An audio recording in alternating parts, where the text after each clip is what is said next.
இந்த இன்சுலின் ரெசிஸ்டன்ஸை மட்டும் நீங்கள் சரி பண்ணீங்க அப்படின்னா லைஃப் ஜாலியாக இருக்கும். என்ன தெரியுமா சுகர் மாத்திரை, ப்ரெஷர் மாத்திரை, கொலஸ்ட்ரால் மாத்திரை மட்டும் இல்லை, இந்த இன்சுலினை கூட நீங்கள் என்ன பண்ணலாம், நிரந்தரமாக நடத்தலாம். ஸோ இந்த இன்சுலின் ரெசிஸ்டன்ஸ் நம்ம வாழ்க்கையை நாசம் பண்ணிட்டு இருக்கிறது இந்த இன்சுலின் ரெசிஸ்டன்ஸ் மட்டும்தான். இந்த இன்சுலின் ரெசிஸ்டன்ஸ் சரி பண்ணுறது ரொம்ப ஈஸி நீங்கள் சரி பண்ணலாம். ஒரே ஒரு வழி தான் இருக்காங்க, அதுதான் நீங்கள் பேலன்ஸ்டு டயட்.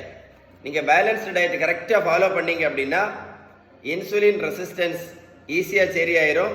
ஆனால் நீங்கள் பேலன்ஸ் டயட் ஃபாலோ பண்ணலை அப்படின்னா முதல்ல 2 மாத்திரை, அப்புறம் 4 மாத்திரை, அப்புறம் 8 மாத்திரை. இன்னைக்கு நிறைய பேர் 16 மாத்திரைக்கு மேலே சாப்பிட்டுட்டு இன்சுலின் ஊசி போட்டு எவ்வளோ பேர் கஷ்டப்பட்டுட்டு இருக்காங்க. ஸோ எதை மறந்தாலும் பேலன்ஸ் டயட் மறந்துடாதுங்க. இந்த வார்த்தையை எழுதி வச்சுக்கிடுங்க, இன்சுலின் ரெசிஸ்டன்ஸ். இந்த வீடியோ சேவ் பண்ணி வைங்க, ஒரு கூட போட்டு கேளுங்க. நான் சொன்ன விஷயம் கரெக்டாக இருந்தால் ஒரு லைக் பண்ணுங்க, மறக்காமல் உங்கள் ஃப்ரெண்ட்ஸுக்கு ஷேர் பண்ணி கொடுங்க. நிறைய பேருக்கு இந்த இன்ஃபர்மேஷன் ரொம்ப யூஸ்ஃபுல்லாக இருக்கும். ஏன்னா நிறைய பேர் இந்த மாத்திரை இன்சுலின் போட்டு எவ்வளோ கஷ்டப்பட்டு இருக்காங்கன்னு உங்களுக்கே தெரியும், அப்படி தானே? இப்போ அவங்களுக்கு இந்த இன்சுலின் ரெசிஸ்டன்ஸ் பற்றி அவங்க எல்லாருமே தெரிஞ்சுக்கிடுவாங்க. சரியா?